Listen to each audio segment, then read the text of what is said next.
So what are your final thoughts on 2013's Blue Ruin? Did you get anything about how they thought it was going to be their last film, or the last film they did? Oh, because that was on the Wikipedia. Yeah, no, I didn't get that. They didn't mention that commentary. I want to mention that real quick because that's something that really stuck with me. When they wanted to make this movie, they kind of felt like they hadn't had the success that they would have liked with their first film, which, I mean, I don't blame them for being disappointed. The friggin' Murder Party, such a great film. Yeah. But according to this, it said the two wanted to make one last film together. Sollner said, quote, "We embraced the fact that we had to wrap up this childhood arc, this insane fantasy of wanting to be filmmakers and just make a film that was right and true."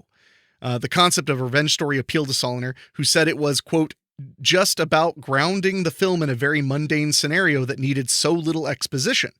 The film's plot also serves as a critique for Sollner of films that he enjoyed growing up, in particular violent crime movies of the early 2010s that, quote, "made him miserable." And he said, quote, "couldn't do a film that was akin to those awesome genre spectacles of my youth in said climate."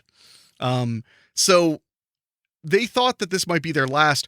The last, although not nearly to the level of success. Yeah. I mean, I've not made a Hollywood movie. I don't know that I will. I don't know that I care to, but that's whatever. I mean, you know, when somebody knocks on your door with a bag full of money, we'll see how I actually feel. Fair enough. But when I made Depression the movie, I actually thought that was probably going to be my last film ever. Yeah.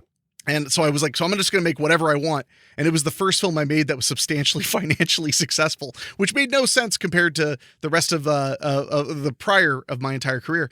So I really identify with this, like the last one. And then all of a sudden it's like, okay, everybody likes what you're doing now. Keep doing it. Yeah, keep doing it. So Blue Ruin's a buy it. Yeah. Cruel irony that you can't get a Blu-ray easily. Yeah. But it's worth owning if you love films. No. That's all I got because I've said everything else I need to say about that. Yeah, same here. Blue Ruin is just it's the takeaway of the non-traditional vengeance film that really focuses on the realism of it. Really just paints a portrait of what it is like to decide you're going to do something and have to stick it out to the end. Yeah, no, definitely. So I really, really enjoy that.